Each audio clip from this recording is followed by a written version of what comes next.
మత్తయి సువార్త 8వ అధ్యాయము 5వ వచనము నుండి చదువుకుందాము. ఆయన కపెర్నహూములో ప్రవేశించినప్పుడు ఒక శతాధిపతి ఆయన యొద్దకు వచ్చి ప్రభువా నా దాసుడు పక్షవాయువుతో మిగుల బాధపడుచు ఇంటిలో పడి ఉన్నాడని చెప్పి ఆయనను వేడుకొనెను. యేసు మీరు వచ్చి వాని స్వస్థపరచెదరని అతనితో చెప్పగా ఆ శతాధిపతి ప్రభువా నీవు నా ఇంటిలోనికి వచ్చుటకు నేను పాత్రుడును కాను. నీవు మాట మాత్రము సెలవిమ్ము అప్పుడు నా దాసుడు స్వస్థపరచబడును. చిన్న ప్రార్థన. దయగల తండ్రి, కృపగలిగిన పరిశుద్ధుడా, నీ ఘనమైన శ్రేష్టమైన దివ్యమైనటువంటి నామమునకు వందనములు. నీ సన్నిధిలో నీ పాదముల దగ్గర మేము నివాసము చేయుచు ఉన్నాము. నీవు గొప్ప దేవుడు, శక్తిమంతుడు, మాట్లాడే దేవుడు, వాక్యమును అందించే పరిశుద్ధుడు. నీ విలువైన మాటలను, నీ బలమైన వాక్యోపదేశములను మీరే మాకు వివరించి బలపరచుమని యేసు నామమున వేడుకొనుచున్నాము తండ్రి. ఆమేన్. దేవుని వాక్యములో వ్రాయబడిన దేవుని మాటలు విశ్వాసము ఎప్పుడు కూడా ఎలాగుండాలంటే గొప్పదిగానే ఉండవలెను. ఈవేళ దేవుని వాక్యము విశ్వాసము గొప్పదిగా ఉండవలెను.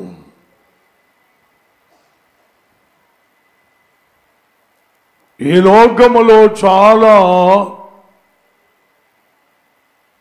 రకములు కలిగినటువంటివి గొప్పవి ఉన్నవి. గొప్పగా చెప్పుకునే గొప్ప కబుర్లు. మేమంటే ఇది, మేమంటే ఇలా,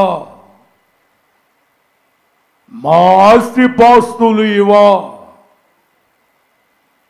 మా ఐశ్వర్యము ఇలాంటిది, మా వ్యాపారములు ఇలాంటివి, మేము గొప్పవారము, మా మాటే గొప్పది, మేము చేసే ప్రతి పని కూడా చాలా గొప్పవి. ప్రియమైనటువంటి దేవుని బిడ్డలారా, అంత మాత్రమే కాదు గాని గొప్పలకు పోవచ్చున్నవారు నేటి దినమున చాలా మంది కనబడుతున్నారు. దీనులుగా ఉండకూడదని, దీనులుగా జీవించకూడదని, దీనులుగా మా కుటుంబాలు ఉండకూడదని, మేము కూడా గొప్పవారముగా ఉండాలని అనేకమైన గొప్పల కొరకు అడ్డదారులు తొక్కుచు వారు కుటుంబాలను గొప్ప చేసుకొనుటకు, వారి జీవితములను గొప్ప చేసుకొనుటకు అనేకమైనటువంటి తపన, అనేక రకాలు కలిగినటువంటి ప్రయాస, గొప్పతనము కొరకు, గొప్పగా పెరుగుట కొరకు, వారు గొప్ప ఇంటి వారు అనిపించుట కొరకు,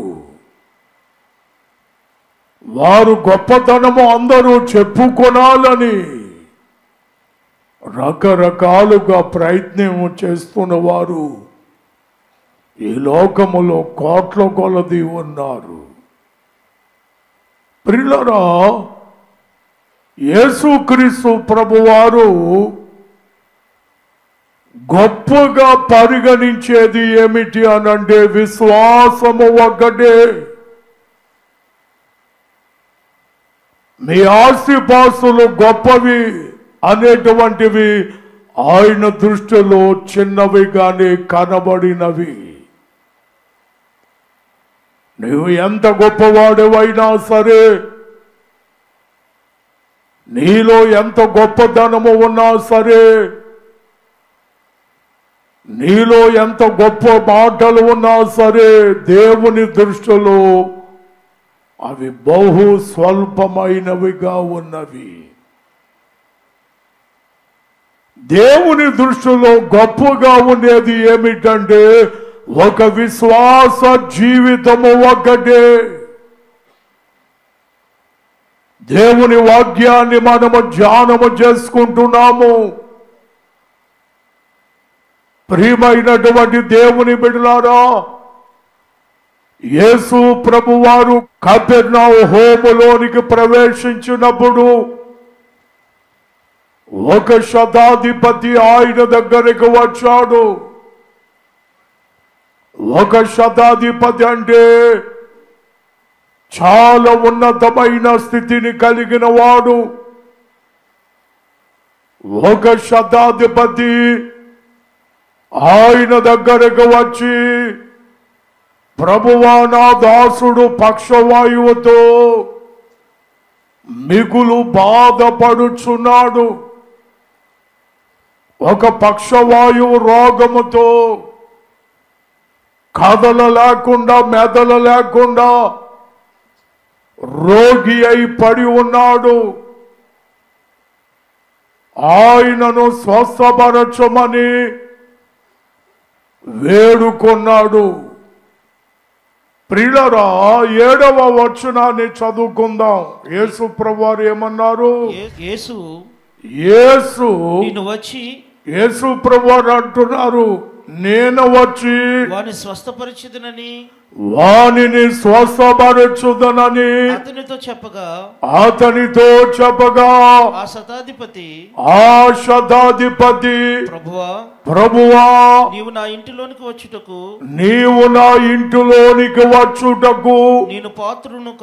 నేను పాత్రును కాను. నీవు మాట మాత్రము సెలవిమ్ము. అప్పుడు నా దాసుడు స్వస్థపరచబడును.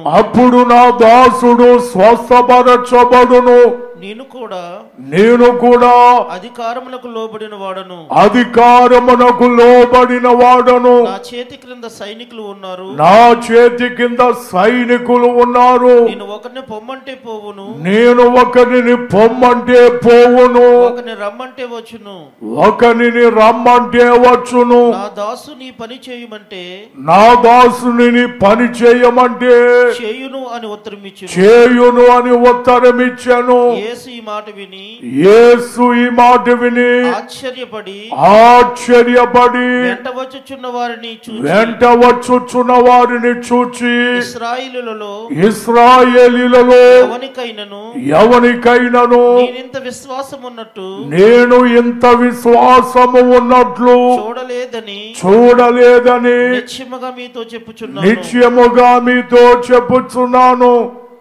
అనేకులు కూర్చుండుటయు తూర్పు నుండి పడమటి నుండి వచ్చి అబ్రహాముతో కూడను ఇస్సాకుతో కూడను యాకోబుతో కూడను పరలోక రాజ్యమందు కూర్చుందురు గాని ఆ రాజ్య సంబంధులు వెలుపటి చీకటిలోనికి త్రోయబడుదురు. అక్కడ ఏడ్పును పండ్లు కొరుకుటయును ఉండునని మీతో చెప్పుచున్నాను. అంతట యేసు నీవు వెళ్ళుము, విశ్వసించిన ప్రకారము నీకు అవునుగా గాని శతాధిపతితో చెప్పెను. ఆ గడియలోనే అతని దాసుడు స్వస్థతను పొందెను. దేవుని స్తోత్రం. హల్లెలూయా. శతాధిపతి అనగా ఒక ఉన్నతమైనటువంటి ఉద్యోగమును కలిగినటువంటి వ్యక్తి. అతని కింద అనేక మంది సైనికులైనటువంటి వారు, అతని కింద అనేక మంది దాసులు, అనేక మంది పనివారు ఉన్నటువంటి వారు. ఒకరిని రమ్మనగా వచ్చేటువంటి వారు, ఒకటి తీసుకుని రమ్మనగా తీసుకుని వచ్చేటువంటి వారు, ఒకరిని పట్టుకుని వెళ్ళు అనగా పట్టుకుని వెళ్ళేటువంటి ఒక సైనికుల శతాధిపతిగా ఉంచబడిన శతాధిపతి మాట్లాడుతున్నాడు ప్రభుతో. ప్రభువా, నీవు మా ఇంటికి రావక్కర్లేదు, మాట మాత్రము సెలవి చాలు. దేవుని స్తోత్రం. దేవుని వాక్యములో వ్రాయబడిన మాటలు, మాట మాత్రము సెలవి చాలు. నీ నోట నుండి వచ్చే మాట మాత్రము చాలు. ఈ మాట చెప్పగానే ప్రభు అంటున్నారు, ఇశ్రాయేలీలలో ఇంత గొప్ప విశ్వాసమును నేను ఎవరి దగ్గరను చూడలేదు. దేవుని స్తోత్రం. హల్లెలూయా. వాక్యములో వ్రాయబడిన మాటను బట్టి అతడు కోరుకున్నట్టుగానే, అతడు వేడుకున్నట్టుగానే దేవుడు ఆ ఇంటికి వెళ్ళకుండా, దేవుడు ఆ ఇంటికి వెళ్ళి ఆ రోగిని ముట్టకుండా మాట మాత్రము సెలవిచ్చాడు. వెంటనే పక్షవాయువు కలిగిన ఆ రోగి ఏమయ్యాడంటే స్వస్థతను పొందాడు. దేవుని స్తోత్రం. హల్లెలూయా. వాక్యములో వ్రాయబడినటువంటి మాటలను మనము దైవ వాక్యములో చూడగలుగుచున్నాము. నీ గొప్పతనము దేవునికి అవసరము లేదు. శతాధిపతికి ఉన్నటువంటి గొప్పతనము దేవునికి అవసరము లేదు. శతాధిపతి కలిగినటువంటి నా గొప్ప భవిష్యత్తు అయ్యా మీకు అవసరము లేదు. నేను కలిగిన గొప్పతనము గాని, నేను కలిగిన ఉద్యోగము గాని, నేను కలిగినటువంటి అనేక మంది సేవకులు గాని, అనేక మంది సైనికులు గాని ఇది నీకు అక్కర్లేదు. మాట మాత్రము సెలవి. నీవు దేవుడవని నమ్ముచున్నాను.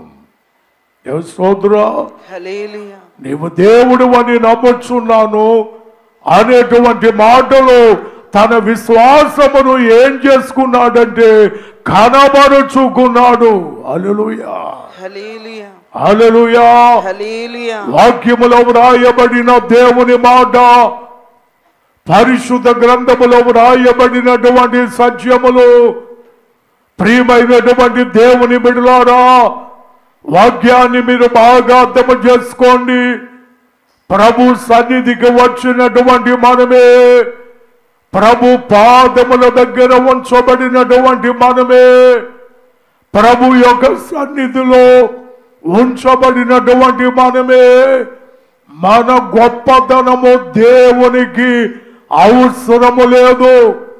మనము దేవుని కంటే గొప్పవారము కాదు. దేవుని కంటే మనము గొప్ప స్థితిని కలిగిన వారము కాదు. దేవుని కంటే గొప్ప స్థితిలో మనము ఉంచబడినటువంటి వారము కాదు.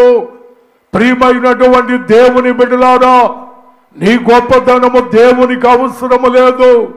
నీ దగ్గర ఉంచబడినటువంటి పనివారు దేవునికి అవసరము లేదు. నీ దగ్గర ఉన్న పరిచారకులు, నీకున్న ఆస్తి పాస్తులు దేవునికి అవసరము లేదు. మరి ఏమి కావాలంటే నీలో విశ్వాసము ఏమై ఉండాలంటే గొప్పదై ఉండవలను. దేవుని స్తోత్రం. హల్లెలూయా. నీ గొప్పతనము కావాలా? విశ్వాస గొప్పతనం కావాలా? ప్రియమైనటువంటి దేవుని బిడ్డలారా, విశ్వాస గొప్పతనము దేవునికి కావాలనా? దేవుని వాక్యములో వ్రాయబడినటువంటి దేవుని మాటలను బట్టి నేను మీకు తెలియజేస్తున్నాను. నువ్వు మాటగారివైనా, నీవు గొప్పవాడువైనా, నీవు ఆస్తిమంతుడవైనా, నీవు ఐశ్వర్యవంతుడవైనా, ప్రియమైనటువంటి దేవుని బిడ్డలారా, నీవు ఎవరైనా సరే దేవుని దగ్గర ఆ గొప్పతనముతో దేవుడు నిన్ను స్వస్థపరచడు. స్తోత్రం. నీకున్న గొప్పతనముతో దేవుడు నిన్ను స్వస్థపరచడు. మేడల మీద మేడలు ఉన్నాయి, నాకు 4 అంతస్తులు ఉన్నది అని నువ్వు గొప్పగా ఫీల్ అవుతూ ఉంటే ఆ గొప్పతనమును చూచి దేవుడు నిన్ను స్వస్థపరచడు. దేవుని వాక్యాన్ని బట్టి తెలియజేస్తున్నాను. వాక్యాన్ని బట్టి మీరు బాగా అర్థం చేసుకోండి. నేను గొప్ప కులము కలిగిన వాడును అనేటువంటి ఆలోచన కలిగి నీ కులమును బట్టి గొప్పగా నీవు ఫీల్ అవుతూ ఉంటే ఆ గొప్పతనమును చూచి దేవుడు ఏమి చేయడంటే నిన్ను బాగు చేయడు. నీకున్నటువంటి ఆస్తి పాస్తులను బట్టి ఆ గొప్పతనమును చూచి దేవుడు నిన్ను బాగు చేయడు. నీ దగ్గర కొన్ని 100 మంది పనివారు ఉంచబడిన ఆ పనివారిని గొప్పతనాన్ని చూచి దేవుడు నిన్ను స్వస్థపరచడు. హల్లెలూయా. మరి ఏముండాలి గొప్పది? ఏముండాలి గొప్పది? విశ్వాసమే గొప్పదిగా ఉండవలను. విశ్వాసమే గొప్పదిగా ఉండవలను. విశ్వాసమే ఉన్నతమైనదిగా ఉండవలను. ప్రియమైనటువంటి దేవుని బిడ్డలారా, లేఖనములో వ్రాయబడిన దేవుని మాటలను బట్టి నేను మీకు తెలియజేస్తున్నాను. విశ్వాసము మాత్రమే ఏ విధముగా ఉండవలనంటే గొప్పదిగా ఉండవలను. నేను 2 ఎరుగును. సాధారణంగా సంఘంలో ఆస్తిమంతులను పేదవారు ఉంటారు. ఉంటారా? ఉండరా? మాట్లాడరే. వాళ్ళు ఉంటారు, వీళ్ళు ఉంటారు. సంఘం అంటే అందరూ ఉంటారు. పేదవాళ్ళు ఉంటారు, ధనికులు ఉంటారు, ఏమండి మధ్యస్థాయి కలిగిన వాళ్ళు ఉంటారు, మధ్యస్థాయి కలిగిన వాళ్ళు ఉంటారు, ఆస్తిపాస్తులు కలిగి గర్వముగా ఉన్నవారు ఉంటారు, ఉద్యోగస్తులు ఉంటారు, ఉత్తమైన ఉద్యోగాలు కలిగిన వారు ఉంటారు. సంఘంలో అందరూ ఉంటారు. ఆస్తిమంతులని వాళ్ళ దగ్గర ఇదైపోను. పేదవారని వారిని చులకనగా మాట్లాడును. వారిని చులకనగా మాట్లాడును. అందరినీ ఒకే మాట, అమ్మా లేకపోతే అయ్యా. ప్రియులారా, ఒక దినము జరిగినటువంటి సంఘటన నేను మీకు తెలియజేస్తున్నాను. ఒక గొప్ప కుటుంబము, ఆస్తిమంతులు, వాడికి ఎన్ని ఎకరాలు ఉందో వాళ్ళకే తెలియదు. ఎంత గొప్పతనం అంటే బిల్డింగుల మీద బిల్డింగులు ఉంటాయి. ఆమెకు ఒక వ్యాధి వచ్చింది, క్యాన్సర్. ఆమె ఆ ఇంటికి అంతటికి లీడింగ్. కొంతమంది ఇంట్లో పురుషులు లీడింగ్ చేస్తారు, మరి కొంతమంది ఇంట్లో స్త్రీలదే పెత్తనం. ఎక్కువగా ఈ రోజుల్లో ఎక్కువగా ఎవరిది పెత్తనం అంటే చెప్పండి గట్టిగా, స్త్రీలదే. కానీ మా ఇంట్లో మాత్రం నాదే పెత్తనం. అసలు మీ అమ్మగారు కొంచెం కూడా పెత్తనం చేయడం, నేను ఏది చెప్తేనే అది చేస్తుంది. దేవుని స్తోత్రం. కొంతమంది ఇంటిలో ఎవరి పెత్తనం చెప్పండి? స్త్రీల పెత్తనం, ఈమెదే పెత్తనం. అలాగూ ఈమె పెత్తనం చేసే ఈమెకు ఏమొచ్చిందంటే క్యాన్సర్ వ్యాధి. నాకు క్యాన్సర్ వచ్చిందండి అని చెప్పుకోవడానికి నా దగ్గర నిలిచి ఉంది. ఇంకా ఆమె మాట్లాడతలేదు. ఆమె ప్రక్కన ఇంకొక ఆమె నిలుచుంది. ఆమె పేదరాలు, చాలా పేదరాలు. తినడానికి కూడా తిండి లేనటువంటి దినాలు ఆమెకున్నాయి. ఆమె ఎదగాలని కూడా, ఆమె దీవించబడాలని నేను ప్రార్థన చేశాను. ముందు ఆమె మాట్లాడుతుంది, అయ్యా నాకు క్యాన్సర్ వచ్చిందండి అని పేద ఆవిడ మాట్లాడుతుంది. ఈమె మాట్లాడుతూ ఉన్నప్పుడు ఆ ప్రక్కన ఉన్నటువంటి ఆ ధనికురాలు కూడా ఏం చేసిందంటే ఇలా చూసింది. ఏంటి ఇలా చూస్తుంది అనుకున్నాను నేను ఆ ధనికురాల్ని. పేదరాలు చెప్పింది, అయ్యా క్యాన్సర్ అండి, 3వ స్టేజికి వచ్చాను, చనిపోయేలాగున్నాను, నా కొరకు ప్రార్థన చెయ్యండి అని కోరింది.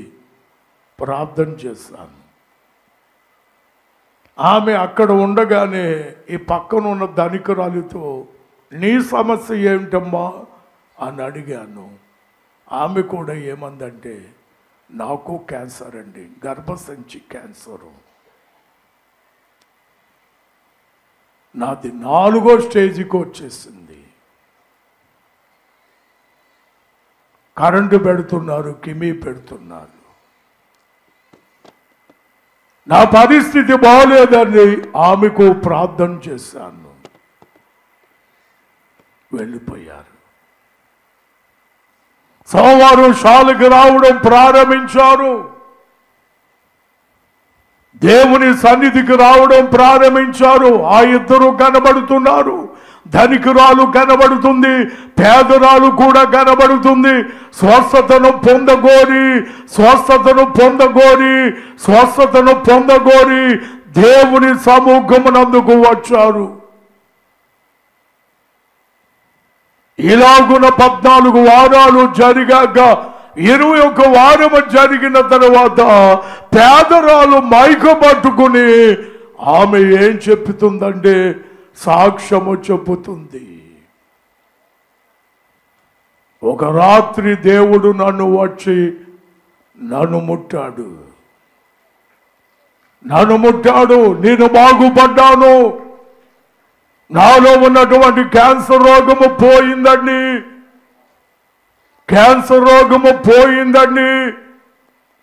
దేవుడు నన్ను ముట్టాడు, నేను ఆరోగ్యమును పొందాను. హాస్పిటల్కి వెళ్ళి చూపించుకుంటే నాకు క్యాన్సర్ సంబంధించినటువంటి ఏమీ నాలో కనబడలేదండి అని డాక్టర్ గారు సర్టిఫికేట్ చేశారు అని సాక్ష్యము చెప్పింది. ఈ సాక్ష్యం చెబుతూ నేను ఏం చేశానంటే ఆ ధనికురాలు కూర్చున్న ఆ సీటు వైపు చూశాను. ఇలాగా ఆ ధనికురాలు కూర్చున్న సీటు వైపు చూచాను. ఆమె లేచి నిలవబడి ఈమె సాక్ష్యాన్ని వింటుంది. ఆమె నిలవబడి ఈమె సాక్ష్యాన్ని వింటుంది. వాక్యాన్ని మీరు బాగా అర్థం చేసుకోండి ప్రియులారా. ఆ సాక్ష్యము చెప్పుకుని ఆమె వెళ్ళిపోయింది. మరుసటి వారం ఈమె కూడా సాక్ష్యము చెప్పుతాదేమో, ఈ ధనికురాలు సాక్ష్యము చెప్పుతాదేమో అనేటువంటి ఆలోచనతో నేను ఎదురు చూస్తున్నాను. ఆ మరుసటి దినము, ఆ మరుసటి సోమవారము ఇలాగున అనేక సోమవారాలు ప్రియులరా ఆమె గురించి నేను చూచాను గాని ఆమె ఏమాత్రమును కూడా సాక్ష్యము చెప్పలేదు. ఆమెకు ముదిరిపోయింది. ఆ రోగము ఎక్కువైపోయి ఆమె ఒక దినాన్ని నాతో అంటుంది, అయ్యా నా పక్కనే చెప్పిన పేదరాలు దేవుడు బాగు చేస్తాడు, నన్నెందుకు బాగు చేయలేదు, నన్నెందుకు దేవుడు స్వస్థపరచలేదు, ఎందుకు దేవుడు నన్ను బాగు చేయలేదు, ఎందుకు దేవుడు నన్ను ముట్టుకోలేదు, నేను ఇలాగే క్యాన్సర్ రోగముతోనే ఇలాగే నేను ఉండి బాధపడుతున్నానండి, నా బ్రతుకు ఇలాగే అయిపోయింది, ఏంటని దీనికి కారణము అని వేదన పడుతూ ఆమె మాట్లాడుతూ ఉంది. ప్రియమైన దేవుని బిడ్డలారా, అయితే పరిశుద్ధ గ్రంథములో ఒక చక్కటి మాట వ్రాయబడింది. ఆ మాటను నేను ఆమెకు చూపించాను. నా సన్నిధికి వచ్చిన వారు తమను తాము తగ్గించుకుని ఏమి చెయ్యాలట? నా పేరు పెట్టబడిన నా జనులు తమ్మును తామును తగ్గించుకుని ప్రార్థన చేసి నన్ను వెదకి తమ చెడు మార్గములన్నిటినీ విడిచిన ఎడల ఆకాశము నుండి నేను వారి ప్రార్థనను విని వారి పాపములను క్షమించి వారి దేశమును స్వస్థపరచెదను. ఈ స్థలమందు చేయబడు ప్రార్థనల యందు నా కనుదృష్టి నిలిచి ఉన్నది. రెండవ దినవృత్తాంతాలు 7వ అధ్యాయము 14వ వచనము నుండి మనము చూడగలుగుచున్నాము. నా జనులు తమ్మును తాము తగ్గించుకొని ప్రార్థన చేసిన ఎడల స్తోత్రం, హల్లెలూయా. ఆమెకి ఏముండిపోయిందంటే ఆ గొప్పతనమే, ఆ గొప్ప ఫీలింగే, ఆ గొప్పతనమే కనబడిపోయింది కానీ విశ్వాసములో గొప్పతనము కనబడలేదు. ఏం కనబడలేదండి? గట్టిగా చెప్పండి. దేవుని సన్నిధికి వచ్చినటువంటి వారు ఏమి చేయవలనంటే, నీవు ఎంతటి వాడవైనా సరే, నీవు ఎలాంటి వాడవైనా సరే, ఎటువంటి స్థితిలో ఉంచబడిన వాడవైనా సరే, ఎన్ని ఎకరాలు పొలము నీకు ఉన్నా సరే, నాది గొప్ప కుటుంబము అని ఫీల్ అవుతున్న నీవు, నాది గొప్ప కులము అని అనుకుంటున్నటువంటి నీవు, నీ గొప్పతనములన్నిటినీ ఇవి గొప్పవి కావు అని నీవు ఆలోచన చేసుకుని దేవుని పాదముల దగ్గర నిన్ను నీవు తగ్గించుకుని ప్రార్థన చేసిన ఎడల ఆ ప్రార్థన ఆయన ఆలకించుచున్నాడు.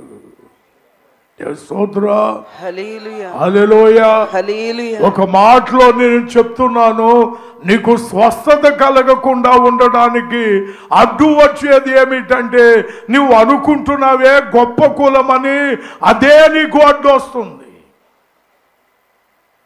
నీకు స్వస్థత కలగకుండా, ఆరోగ్యము కలగకుండా ఆటంకము వచ్చేది ఏమిటంటే, నీకున్నటువంటి ఆస్తిపాస్తులే ఇవి గొప్పలు అనుకుంటున్నావు కదా, అదే నీకు స్వస్థత కలగకుండా ఆటంకము చేయుచున్నవి.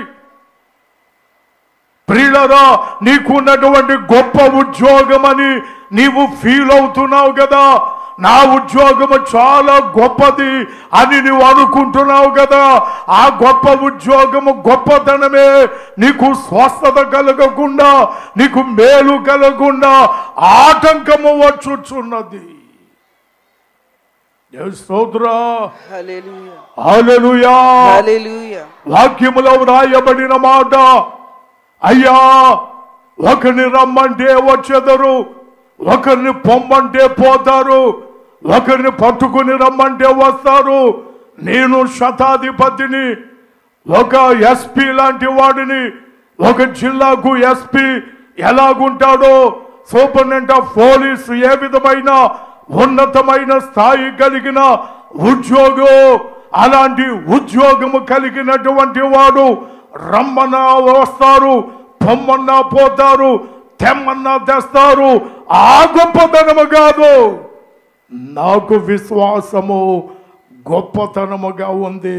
నువ్వు మాట మాత్రము సెలవిస్తే చాలు, నా దాసుడు పక్షవాయువుతో ఉన్నవాడు లేచి కూర్చుంటాడు. దేవుని స్తోత్రం. హల్లెలూయా. హల్లెలూయా. హల్లెలూయా. హల్లెలూయా. వాక్యములో వ్రాయబడిన దేవుని మాట, పరిశుద్ధ గ్రంథములో వ్రాయబడినటువంటి దేవుని సత్యాలు గొప్పతనము కాదు. నువ్వు కలిగిన గొప్పతనము నిన్ను రక్షించదు. నువ్వు కలిగినటువంటి గొప్పతనము నీకు రోగము నుండి విడుదల చేయదు. నువ్వు కలిగిన గొప్పతనము నీకు మేలు చేయదు. నువ్వు కలిగినటువంటి గొప్పతనము, గొప్ప మాటలు నీకు స్వస్థతను ఇవ్వవు. అయితే నీవు ఏమి కలిగి ఉండాలంటే ఆ గొప్పతనములన్నిటినీ ప్రక్కన పెట్టి వేసి నిన్ను నీవు దేవుని సన్నిధిలో తగ్గించుకుని నీవు ఏమి చేయవలెనంటే ప్రార్థన చేయవలెను. మరలా చదువు బాబు. నా పేరు పెట్టబడిన నా జనులు తమను తామును తగ్గించుకుని ప్రార్థన చేసి నన్ను వెదకి తమ చెడు మార్గములన్నిటినీ విడిచిన ఎడల ఆకాశము నుండి నేను వారి ప్రార్థనను విని వారి పాపములను క్షమించి వారి దేశమును స్వస్థపరచెదను. దేవుని స్తోత్రం. హల్లెలూయా. హల్లెలూయా. ఈమె నా దగ్గరకు వచ్చి అడిగింది, ఆమె బాగుపడింది, నేను బాగుపడకపోవడానికి కారణం ఏంటండి అని అడిగితే ఈ వాక్యం చెప్పాను. ఈ వాక్యం చదువుకోమన్నాను. నిన్ను నీవు తగ్గించుకున్నావా? దేవుని సన్నిధికి వచ్చాక నువ్వు తగ్గించుకున్నావా? దేవుని పాదాల దగ్గర తగ్గించుకున్నావా? నిన్ను నీవు తగ్గించుకున్నావా అంటే లేదండి, తన గొప్పతనమే చూపించుకుందట. అయ్యో మీ టాప్. ఏంటది? Top. A top? I am a top. నేను గొప్పదాన్ని, నేను గొప్ప కులం కలిగిన దాన్ని, నేను గొప్పవాడును. తనను తాను చూపించుకుంది. I am a top. దేవుడు ముట్టుకోలేదు, దేవుడు బాగు చేయలేదు, మరణించింది, చనిపోయింది. షాలకు వచ్చినా సరే దేవుడు ఆమెను ముట్టలేదు, కనికరపడలేదు, కనికరమును చూపించలేదు. దేవుడు కృపామయుడైన దేవుడే తన కృపను చూపించగలవాడే గాని ఆమెలో మాత్రము విశ్వాసము గొప్పదిగా లేదు. ఏది గొప్పగా ఉంది?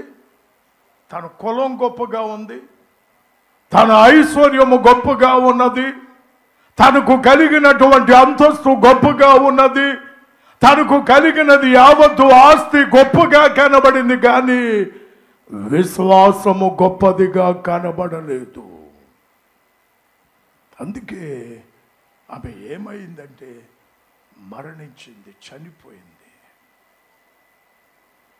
అప్పుడు వాళ్ళ కుమారుడు ఏమన్నాడంటే, మా అమ్మకు కొంచెం కూడా విశ్వాసం లేదండి. అన్ని వారాలు దేవుని సన్నిధికి వచ్చిందా, ఇంటికి వచ్చాక అలాంటి మాటలు ఏమీ మాట్లాడలేదండి. ప్రభు సంగతులు ఏమీ మాట్లాడలేదండి. అసలు కృతజ్ఞత అనేటువంటిది లేదండి. అందుకే మా అమ్మ మరణించిందండి అని చెప్పాడు కుమారుడు. నీలో ఏది గొప్పగా ఉండాలి? గట్టిగా చెప్పండి, గట్టిగా చెప్పండి. ఏది గొప్పగా ఉండాలి? విశ్వాసం అనేటువంటిదే అది గొప్పగా ఉండాలి. విశ్వాసం అనేటువంటిదే గొప్పగా ఉండాలి. నీ ఆస్తి కన్నా, నీ ఐశ్వర్యము కన్నా, నీ ధనధాన్యముల కన్నా, నువ్వు కలిగినటువంటి గొప్ప పేరు కన్నా, నీవు కలిగిన విశ్వాసము, ఏ విశ్వాసమునైతే నువ్వు కలిగి ఉన్నావో ఆ విశ్వాసమునే నీవు గొప్పగా కలిగి ఉండాలి. దేవుడు చూసేది కూడా నీ విశ్వాసము మాత్రమే. సోదర, మేడ మీద మేడ ఉందా అని చూడడు ఆయన, మెడ వాచిందా అని చూడడు ఆయన, నీ చెయ్యి వాచిందా అని చూడడు ఆయన, నీవు ఆస్తిపాస్తులు కలిగి ఉన్నావా అని అది చూడడు ఆయన, నీవు ఐశ్వర్యమును సంపాదించుకున్నావా, ఏమి కలిగి ఉన్నావు అనేటువంటిది ఆయన చూడడు. దేవుని స్తోత్రం. ఏం చూస్తాడు చెప్పండి? విశ్వాసము గొప్పదిగా ఉన్నదా లేదో చూస్తాడు. అదే అందుకే నీ విశ్వాస జీవితం ఎలాగుండాలంటే గొప్పగా ఉండాలి.